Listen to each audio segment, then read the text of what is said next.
বড় লোক বাচ্চা কাচ্চা বউ বেটি নিয়ে এসে ভাত খাইতে এনে। এই হোটেল কি বড় লোকের হোটেল? না না, গরিবের এই হোটেল কি বড় লোকের?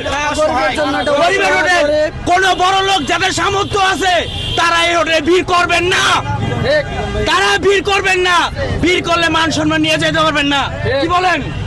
এই হোটেলে যত গরিব মানুষ আছে যারা তিন বেলা তিন গুটা খাইতে পারে না গরুর মাংস মুরগির মাংস দিয়া, তাদের জন্য এই হোটেল। মিজান ভাই অসুস্থ হয়ে গেছে, কারণ এখানে অনেক লোক আছে শুধু ভিড় করে।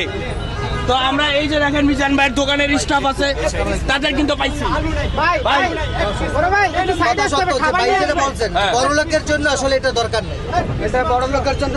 বড় লোকের হোটেল তো না রে ভাই, এটা আমরা সব এটা গরিব মানুষের হোটেল। এটা গরিবের হোটেল।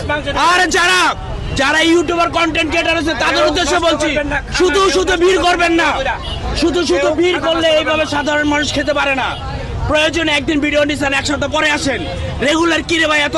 ঠিক আছে কথা ঠিক ঠিক, আছে। ঠিক, ঠিক আছে? সঠিক সঠিক এই যে আমাদের রিক্সা চালক ভাই, আসো। কারণে আজকে মিজান ভাই অসুস্থ হয়ে গেছে। এই যে রিক্সা চালক ভাই, যার স্বপ্ন, যার আবেগ, যার ইমোশনাল গরুর মাংস, যে নাকি মাসে একদিন গরুর মাংস খাইতে পারে না, এই হোটেল তাদের জন্য।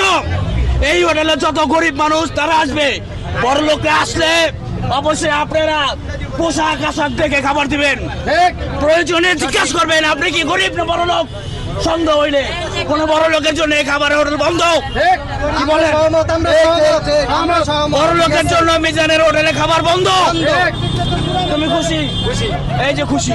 ভাই কয়টার থেকে আপনি দুপুর 12টা থেকে দুপুর 12টা থেকে এখন কয়টা বাজে? এখন প্রায় 3টা বাজে। 3টা বাজে। খাবার পাইছেন, এখন আপনি খুশি?